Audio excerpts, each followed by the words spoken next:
अस्सलामुअलैकुम मेरे अजीज़ तलबा और तालबात। मैं हूं मोहम्मद आतिफ याकूब और उम्मीद करता हूं कि आप सब बखैर वाफ़ियत हैं। आप मुझसे पढ़ रहे हैं जमात दहम की फ़िज़िक्स, और जमात दहम की फ़िज़िक्स में हम अपनी किताब का यूनिट नंबर 11 साउंड पढ़ रहे हैं। अपनी पिछली क्लास में हमने दो बातों का फैसला कर लिया था कि साउंड वेव है, अगर वेव है तो वेव की ये मैकेनिकल नोयत है। आज ये बात तय करनी है कि मैकेनिकल वेव की ये कौन सी नोयत की वेव है। आया ये लॉन्गिट्यूडनल वेव है या ये ट्रांसवर्स वेव है। साथ ही साथ हम साउंड की खसूसियात के बारे में भी पढ़ना शुरू करेंगे और साउंड की पहली खसूसियत लाउडनेस क्या होती है ये चीज़ देखेंगे। तो चलें, आज के लेक्चर में मौजूद जितनी भी चीज़ें हैं वो सीखने के लिए, समझने के लिए चलते हैं अपने लाइट बोर्ड की जानिब। तो स्टूडेंट्स, हम लोग फिजिक्स सीखने के अमल को जारी रखे हुए हैं और इस सफ़र में हम अपने दूसरे स्टॉप यानी कि दूसरे चैप्टर जिसका नाम है साउंड, उसको शुरू किए हुए हैं। साउंड के अंदर हम सिर्फ और सिर्फ साउंड के बारे में ही डिस्कस करें। साउंड के चैप्टर के अंदर इसी बात पे हमारी बहस चल रही होगी कि साउंड क्या है, साउंड एक जगह से दूसरी जगह किस तरह से मुंतकिल होगा। साथ ही साथ हम ये भी देखेंगे कि साउंड किस किस्म की वेव है। इन सारी चीज़ों को हम जिस एक कूजे में बंद करते हैं स्टूडेंट्स, उसे हम साउंड फिजिक्स कहते हैं। अब अपने पिछले लेक्चर में हम ये देख चुके हैं कि साउंड एक वेव है और वेव की किस नोयत की वेव है, वो मैकेनिकल वेव है। अब आपने मैकेनिकल वेव की दो इकसाम मजीद भी तो पढ़ी थी। उन मैकेनिकल वेव्स की इकसाम का नाम था नंबर 1, मैकेनिकल वेव की पहली किस्म होती है जी लॉन्गिट्यूडनल वेव।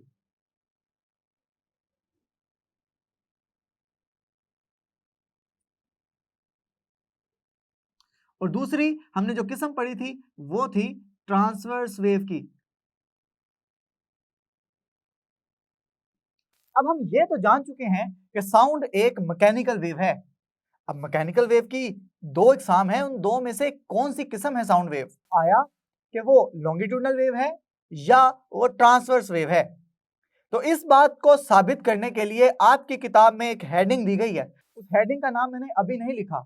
अमूमी तौर पे मैं लेक्चर शुरू करने से पहले हेडिंग लिख देता हूं, लेकिन आज की जितनी भी बहस है उसका जवाब अगर मैं आपको पहले बता देता तो आपको लेक्चर के समझने में इतनी दिलचस्पी ना होती। तो अभी मैंने वो हेडिंग, वो जवाब, वो राज अभी सीगाए राज में रखा हुआ है। तो जैसे ही हम ये लेक्चर खत्म कर देंगे तो मैं उस राज से पर्दा उठाऊंगा आपके सामने, और जैसे ही वो राज से पर्दा उठेगा तो आपकी सोचों के अंदर एक मजीद क्लैरिटी आ जाएगी। आपकी सोचें मजीद वाज़ेह हो जाएंगी कि साउंड एक मैकेनिकल वेव तो है और मैकेनिकल वेव में आया वो लॉन्गिट्यूडनल वेव है या ट्रांसवर्स वेव है। स्टूडेंट्स, जैसे ही आज का लेक्चर खत्म करूंगा तो आपके लिए मैं एक क्विज भी छोड़ के जाऊंगा, और जैसे ही वो क्विज आपके लिए मैं दूंगा आप उसका जवाब सोच के रखेंगे और इंशाल्लाह अपने आइंदा लेक्चर के अंदर मैं उसका जवाब दूंगा। तो चलें, हम ये बहस जारी रखे हुए हैं कि साउंड कौन सी मैकेनिकल वेव है। तो उसके लिए हम एक छोटा सा एक्सपेरिमेंट दोबारा करेंगे। एक्सपेरिमेंट आपकी किताब के अंदर भी उसकी वजाहत लिखी हुई है और साथ ही साथ आप इधर स्क्रीन पे भी देख सकेंगे कि किस तरह से हम इस बात को साबित करेंगे कि साउंड कौन सी नोयत की वेव है। स्टूडेंट्स, आपने साथ ही साथ स्क्रीन को भी देखते जाना है और मेरे अल्फाज पे भी गौर करना है ताकि आपको समझने में बड़ी आसानी हो जाए। तो स्टूडेंट्स, फर्ज करें कि हमारे पास एक वो ट्यूनिंग फोक, जो कि मैंने पिछली क्लास में भी आपको समझाया था और मैंने कहा था कि उसकी कुछ बहस जो है मैं अगली क्लास में करूंगा।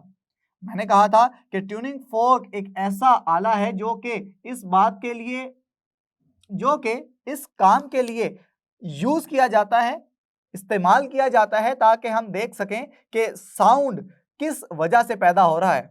हमने देखा था कि साउंड वाइब्रेशन से पैदा होता है। उस वाइब्रेशन को सुनने के लिए, महसूस करने के लिए हम ट्यूनिंग शाफ्ट के किसी एक हिस्से को क्या करते थे स्टूडेंट्स? किसी एक हिस्से को हम रबड़ के पैड या हथौड़ी के साथ मारते थे, जरब लगाते थे, और उस जरब खाने के बाद ट्यूनिंग फोर्क का वो शाख जिसको जरब लगाई गई वो अपनी वस्ती पोजीशन के इर्द गिर्द मूव करता रहता था। अब आपकी किताब के अंदर ये कुछ इस तरह से बयान किया गया है कि फर्ज करें कि अभी मेरे पास ट्यूनिंग फोर्क रेस्ट की हालत में पड़ा हुआ है। अब जैसे ही रेस्ट की हालत में पड़ा रहेगा, इसमें कोई वाइब्रेशन प्रोड्यूस नहीं होगी, इसके अंदर किसी किस्म का खलल पैदा नहीं होगा। जैसे ही मैं ट्यूनिंग फोर्क के एक हिस्से को ज़रब दूंगा, तो जैसे ही मैं ट्यूनिंग फोर्क के किसी एक शाख को ज़रब दूंगा तो वो अपनी वस्ती पोजीशन से इर्द गिर्द मूव करना शुरू कर देगा। अब मैं जो नया ट्यूनिंग फोर्क बना रहा हूं, जो कि किताब के अंदर नाम दिए गए हैं, एक शाख को बी का नाम दे दिया गया, वस्ती पोजीशन को ओ का नाम दे दिया गया और उसकी इंतहाई पोजीशन को ए का नाम दे दिया गया। तो फर्ज करें मेरे पास ये ट्यूनिंग फोर्क कुछ इस तरह से पड़ा हुआ है। जब ये रेस्ट की हालत में होगा तो इसकी ये जो वस्ती पोजीशन होगी, इसको मैं नाम दूंगा ओ का।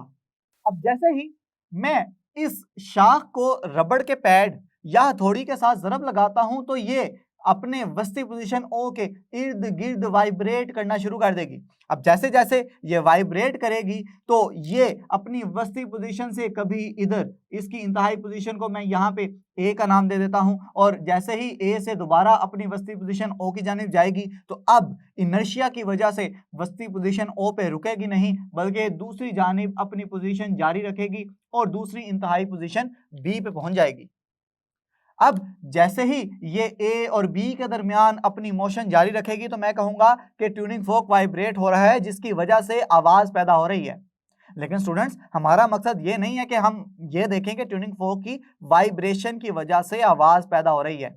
हमारा मकसद ये है कि हमने जानना है कि ये जो आवाज पैदा हो रही है ये मैकेनिकल वेव की किस्म है। अब मैकेनिकल वेव की आया वो लॉन्गिट्यूडनल वेव है या ट्रांसफर वेव है, तो हमारा मकसद ये है।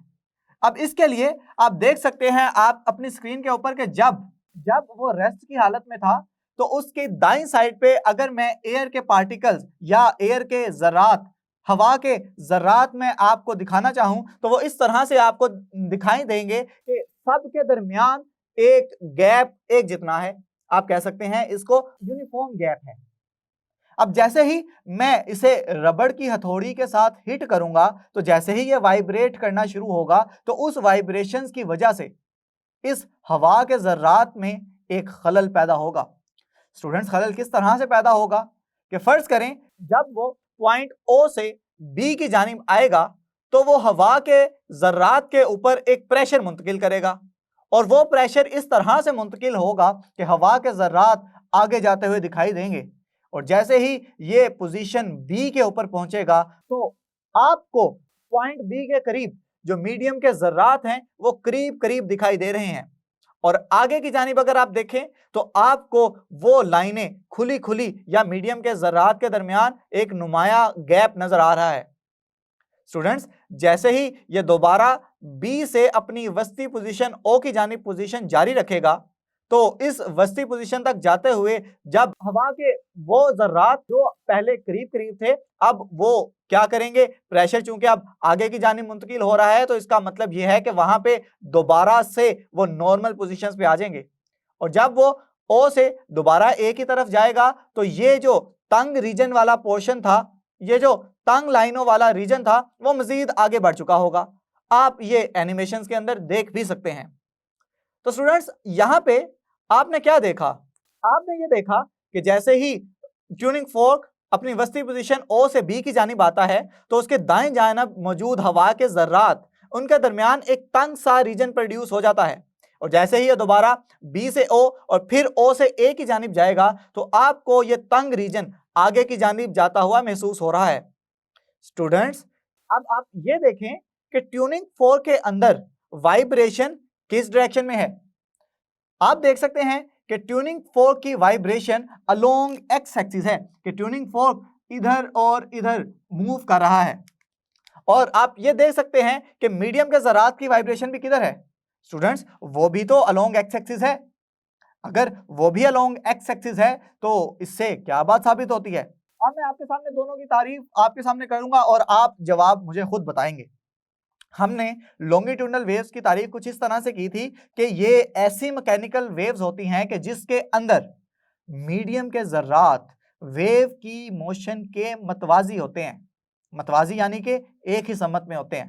और ट्रांसवर्स वेव की तारीफ हमने कुछ इस तरह से की थी कि ये ऐसी मैकेनिकल वेव्स होती हैं कि जिसमें मीडियम के ज़रात की मोशन वेव की मोशन के अमूदन यानी कि परपेंडिकुलर यानी कि 90 दर्जे का जाविया बना रही होती है। अब आपको इस केस में क्या नजर आ रहा है कि मीडियम के ज़रात भी एक्स एक्सिस की डायरेक्शन में मूव कर रहे हैं और वेव की मोशन भी एक्स एक्सिस की डायरेक्शन में है। तो इससे यह बात साबित हुई कि मीडियम के ज़रात की मोशन वेव की मोशन के मतवाजी यानी एक ही समत में है।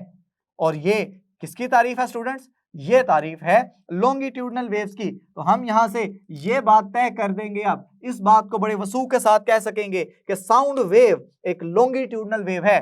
तो जी हाँ स्टूडेंट्स, अब वो राज आश्कार हो गया आप पे, और अब मैं आपके सामने वो हेडिंग लफ्जों की सूरत में बोल के बताऊंगा कि जो मैंने आज लिखी नहीं। वो हेडिंग है साउंड वेव्स की लॉन्गिट्यूडनल नोयत। अब साउंड वेव की लॉन्गिट्यूडनल नोयत ये आपके बोर्ड के अंदर बिल्कुल इसी तरह से एक सवाल आएगा कि आप किस तरह साबित करेंगे कि साउंड वेव लॉन्गिट्यूडनल नोयत की है। तो उसके लिए जितनी भी गुफ्तगू मैंने आपके साथ की, आप उसे अपने लफ्जों के दरमियान लिख देंगे, और साथ ही साथ आप ये जो मैंने आपको स्क्रीन पे दिखाई सारी चीजें, ये डायग्राम की सूरत में आप बना भी देंगे। इससे एग्जामिनर के ऊपर अच्छा इंप्रेशन पड़ेगा और वो हंसी खुशी आपको पूरे नंबर दे देगा। स्टूडेंट्स, मजीद आगे की जानिब अपना सफर जारी रखते हैं। तो अब इस वीडियो के अंदर जो आपने तंग रीजन्स देखे या ऐसी जगहें देखी जहां पे हवा के ज़र्रात आपस में करीब करीब हैं, उन रीजन को हम नाम देंगे कंप्रेशन का। और ऐसी जगह जहां पे हवा के ज़र्रात फासले पे हैं, हम उस रीजन को नाम देंगे रेयरफेक्शन का। और जैसे जैसे ये ट्यूनिंग फोर्क वाइब्रेट करता रहेगा, ये कंप्रेशन और रेयरफेक्शन की सीरीज चलती चली जाएगी, और हम दो मतवातर कंप्रेशन और रेयरफेक्शन को हम वेवलेंथ का नाम देंगे, और इसी कंप्रेशन और रेयरफेक्शन के सिलसिले को साउंड वेव्स कहते हैं। अगला मौजू जो हम पढ़ेंगे वो है साउंड वेव की खसूसियात। स्टूडेंट्स, ये बहुत ही इंपॉर्टेंट लॉन्ग क्वेश्चन है और एग्जाम में कितनी दफा ये लॉन्ग क्वेश्चन पूछा जा चुका है, तो आपने इसको बड़े ध्यान से सुनना है। एक एक पॉइंट जो मैं आपको बोलूंगा, आपसे डिस्कस करूंगा, आपने उसको पॉइंट्स को नोट भी करते जाना है और अपने जहन में भी बिठाते जाना है, ताकि जैसे ही बोर्ड के अंदर वो सवाल आपसे पूछ ले या वैसे ही क्लास के अंदर उस्ताद आपसे ये सवाल पूछ लें कि बताएं साउंड वेव की कौन कौन सी खसूसियात हैं, तो आप झट से वो पॉइंट सारे के सारे अजबर फिंगर टिप्स पे आपको याद हों और आप ऐसे ही बता दें। तो चलें, सबसे पहले मैं हेडिंग दे लेता हूं कि हम अब कौन सा लॉन्ग क्वेश्चन पढ़ने जा रहे हैं। जी, तो ये है साउंड वेव्स की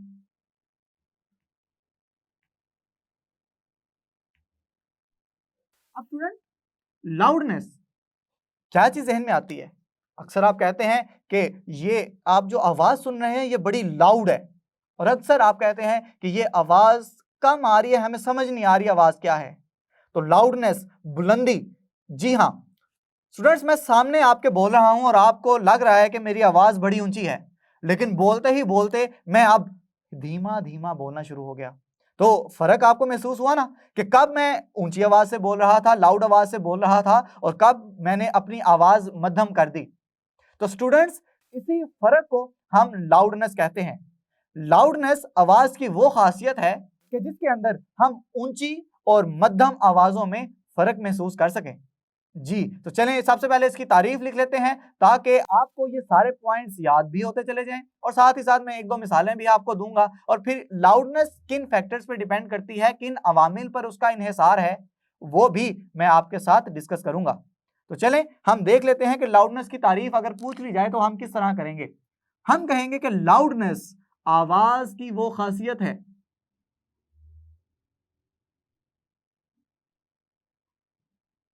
जिसकी मदद से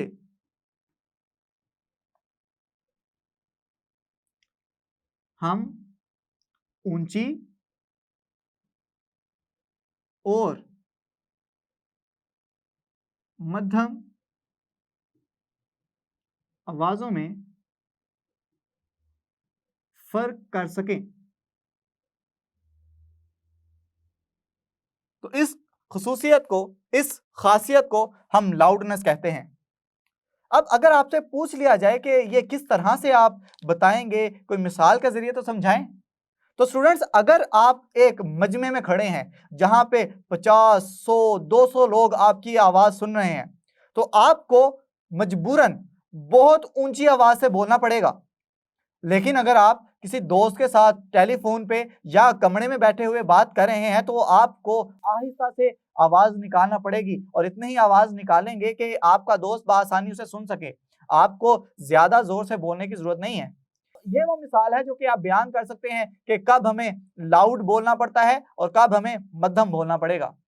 तो उम्मीद करता हूं कि लाउडनेस की तारीफ भी आपको समझ आ गई होगी और जिस मुकाम से हमने अपना लेक्चर शुरू किया था वो भी आपको समझ में आ गया होगा। अब बढ़ते हैं उस क्विज की जानिब जिसका मैंने लेक्चर के आगाज में आपके साथ जिक्र किया था। तो अब इस क्विज को मैं आपके साथ शेयर करूंगा। आपने इन सवालात के जवाबात सोच के रखने हैं। आइंदा आने वाले लेक्चर में मैं इन सवालात का जवाब भी आपको दे दूंगा ताकि आप बड़ी आसानी के साथ टाइम लें, उसको अच्छे से सोचें, अपने नोटबुक या रजिस्टर के ऊपर लिख लें और उसके बाद अगले लेक्चर में जैसे ही मैं उसके जवाबात बताऊंगा तो आप उसको अपने लिखे गए जवाबात से मैच कर लेंगे। तो सवाल आपसे ये है कि अभी जिन चीज़ों के मैं नाम लूंगा मुख्तलिफ वो चीज़ें होंगी, आपने बताना है कि उनके अंदर आवाज किस चीज की वाइब्रेशन से पैदा होती है। आपके सामने जो पहला आले का नाम रख रहा हूं वो है स्कूल में लगी घंटी। अक्सर आपने देखा होगा कि जब आपको छुट्टी होने का टाइम होता है तो गेट कीपर या पियन एक घंटी बजाता है मखसूस किस्म की। उस घंटी में आवाज किस वजह से पैदा होती है। Number 2, piano. पियानो के अंदर जो आवाज आप बड़ी सुरीली सी, महजूज कुन, मजेदार सी आवाज सुनते हैं, ये किसकी वजह से पैदा होती है। तीसरा जो आला मैं आपको बता रहा हूं वो है फ्लूट यानी कि बांसुरी। बांसुरी के अंदर जो आवाज आप सुनते हैं, बांसुरी की मदद से जो आवाज आप सुनते हैं वो किस वजह से पैदा होती है। नंबर 4 के वायलिन। वायलिन आप जानते हैं क्या होता है, ये आप स्क्रीन पे देख भी सकते हैं, ये गिटार ही की तरह नजर आता है। अब आपने मुझे ये बताना है कि वायलिन के अंदर आवाज किस वजह से पैदा होती है। तो स्टूडेंट्स, इन सवालात के जवाबात आप सोच के रखिएगा। उम्मीद करता हूं कि ये सारी चीजें आपको समझ में आई होंगी। अब इन सवालात के जितने भी जवाबात हैं मैं आपको आइंदा आने वाले लेक्चर में दूंगा। Outro lecture 11.2। जी तो मेरे अजीज तलबा और तालिबात, मजीद एक राज आश्कार हो गया कि साउंड एक मैकेनिकल वेव है और मैकेनिकल में से वो एक लॉन्गिट्यूडनल वेव है। साथ ही साथ हमने साउंड की पहली खसूसियत लाउडनेस के बारे में पढ़ा। लाउडनेस मजीद किन अवामिल पर मुनहसिर है ये देखेंगे हम आइंदा आने वाले लेक्चर में। तब तक के लिए अपना बहुत सा ख्याल रखें, अपने से ज़्यादा दूसरों का खुश रहें, खुशियाँ बांटें। अल्लाह हाफिज़।